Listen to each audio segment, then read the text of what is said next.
Imagine you're driving home, late at night. You've done nothing wrong, yet flashing red and blue lights appear in your rearview mirror. You pull over, knowing exactly how this will go. But this time, something feels different. What if I told you that what happens next will shake an entire police department, a courtroom, and an entire city to its core? This is the story of Special Agent Xavier Cole, a man whose ordinary traffic stop turned into a massive corruption scandal. But what the officers who pulled him over didn't know was that they had just arrested the one man who could destroy their entire operation. It was a quiet night in Birmingham, Alabama. Xavier, a black man in his late 30s, drove his sleek black SUV heading home. He wasn't speeding, he wasn't swerving. Yet in his rearview mirror, he saw the flashing lights of a police cruiser. Officers Clayton and Reynolds stepped out. One tapped his flashlight against his palm before aiming it directly at Xavier's window. "License and registration," Clayton demanded, his voice flat. But there was something in his eyes, something Xavier recognized. This wasn't about a traffic violation. Then came the question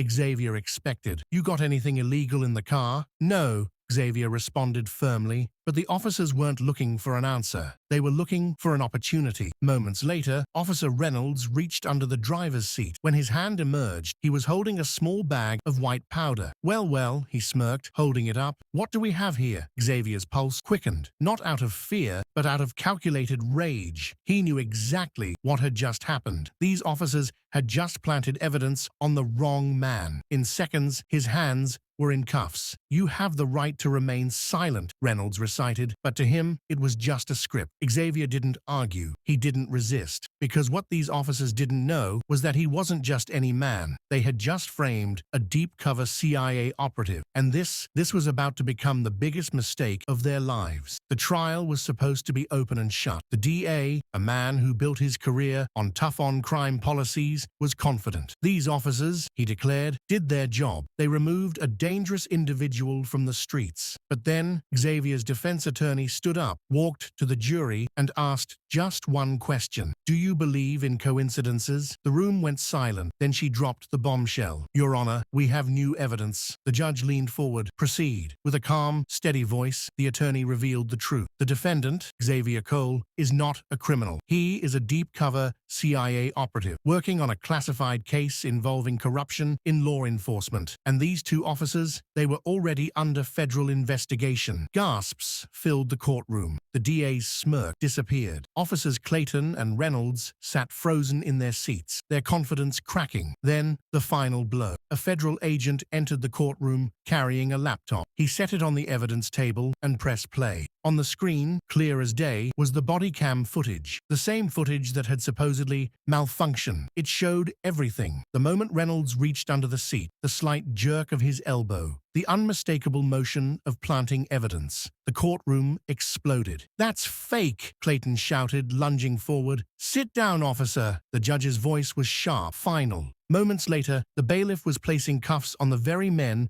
who had spent years abusing their power. And just like that, the system that had protected them for so long was turning against them. Xavier walked out of the courtroom a free man, but he knew the fight was far from over. In the weeks that followed, every case tied to Clayton and Reynolds was reopened. Dozens of wrongful convictions overturned. A full-scale federal investigation rocked the police department. The DA, once so confident, was forced to resign. But for Xavier, this was never about revenge. This was about justice, about making sure no one else would have to go through what he did. One night outside the courthouse, a young man approached him, nervous, hesitant. "They locked me up on fake charges too," he said. "But no one ever believed me." Xavier met his gaze and simply said, "They do now." This story isn't just about one man. It's about an entire system that needs change. Corruption thrives in silence, but the truth has power. If you believe in justice, if you believe in exposing the truth, then share this story. Hit that like button, subscribe, and